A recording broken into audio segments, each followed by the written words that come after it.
Hey y'all, what's up? It's Saturday and I'm late, but here's the brief. Now, do you remember when we said a threat to justice anywhere is a threat to justice everywhere? Or that none of us are free until all of us are free? Or even in less philosophical, dated terms, if they're gonna do it to somebody over there, they will in fact do it to your black ass right here. I hate to tell y'all, but our black asses have entered the chat. Yeah. And forgive my language because I don't want to refer to anybody as a nigga that don't want to be referred to as a nigga, but I'm trying to reach a target audience here, so bear with me. They done arrested a gubernatorial ass nigga. Yeah. Let me take it back. And when I say they, I mean ICE. Now, earlier this week, we saw a clip go viral about a woman and her children in Massachusetts.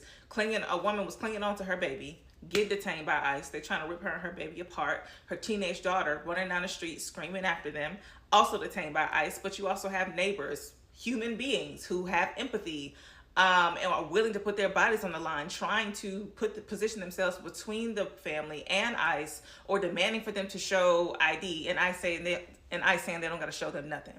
Why does ICE feel so bold right now? I'm gonna tell you why. Senator Chris Murphy was just on the Senate floor going off on Kristi Noem, I don't know her name, don't give a fuck, but she is the Secretary for Homeland Security, and basically exposing to the public what Homeland Security has been doing.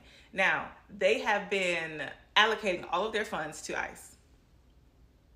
When I say all their funds, I mean all their funds. They have been denying the use of funds already allocated by Congress prior to all of this BS, not putting it in places it needs to go, leaving us vulnerable in places, namely in cybersecurity. So China and Russia having a field day are spinning narratives to say they've had less instances, or they've had less incidents on the border. That's only because ICE has been acting illegally. And in fact, not even illegally in the name of getting criminals off the street. ICE is detaining anybody they want to detain because they're brown. These people could be perfectly legal permanent residents waiting on their visa, or whatever other cases involve you being a legal immigrant here in the United States. If you brown and you don't follow certain criteria that they feel on a given space and time, they're taking you off the street. We've already seen them take students and protesters off the street. And now they've come for a mayor of Newark, New Jersey. Ras Baraka was doing his due diligence, protesting peacefully outside of an ICE detention center in New Jersey because they were also operating unconstitutionally and outside of their jurisdiction.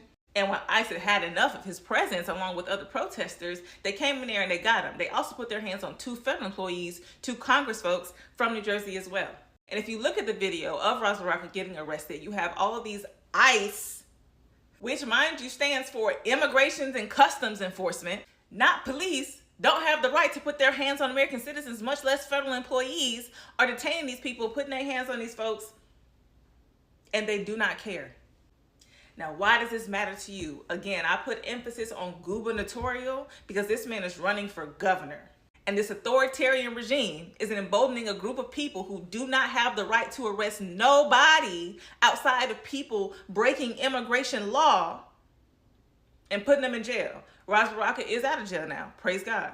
You may have thought up until this point that voting did not matter. But guess what? Do you want to know why Kristi Noem and anybody else in the Homeland Security Office who is doing things illegally, promoting unconstitutional behavior, isn't being arrested?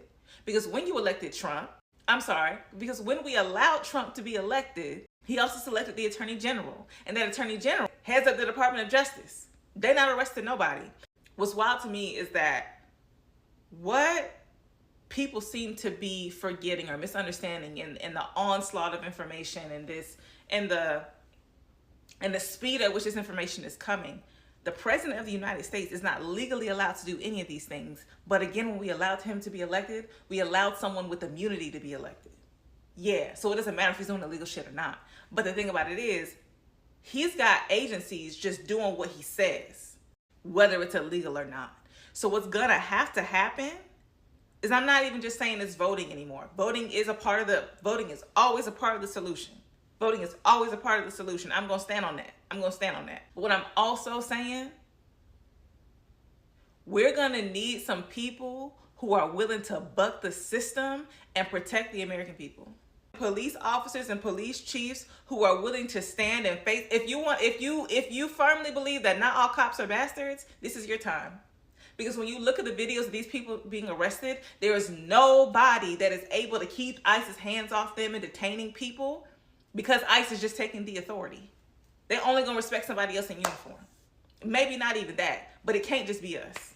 It can't even be just elected officials at this point, is what I'm saying. We're going to need people willing to buck the system because what the president is doing is illegal. And I don't even really have a bigger point outside of that. What the president of the United States is doing is illegal and unconstitutional.